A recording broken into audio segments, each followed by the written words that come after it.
আপনাদের সবাইকে জানাই আন্তরিক স্বাগত।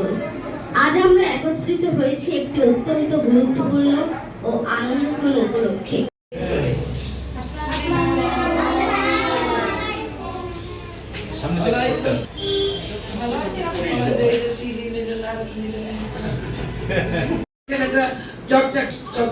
বিকাশ কেন্দ্র সেটাও কিন্তু হয়েছে, যেমন আপনাদের জেলা পর্যায়ে কোনো বরাদ্দ আসেনি। আমরা মনে করি যে সারা বাংলাদেশ বিগত সরকারের একটা প্রতিহিংসামূলক আচরণ ছিল, চিন্তাটা কিন্তু তাদের মাথায় ছিল না।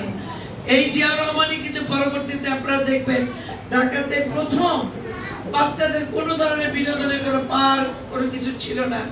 আমরা দেখেছি শাহবাগে একটু শিশু পার্ক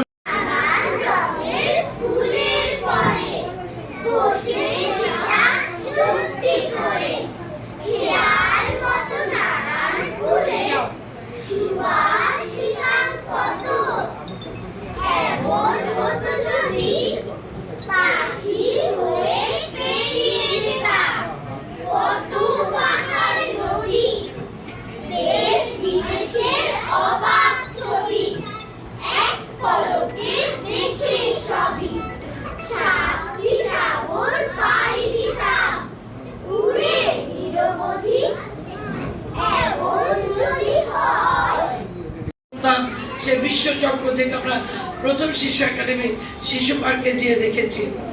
গত 16-17 বছর সেই শিশু পার্কটাকেও কিন্তু বন্ধ করে দেওয়া হয়েছিল।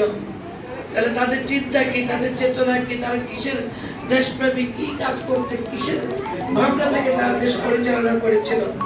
তারা বাংলাদেশের চিন্তাও করে নাই, বাংলাদেশের এই ভবিষ্যতের কথা চিন্তা করে নাই।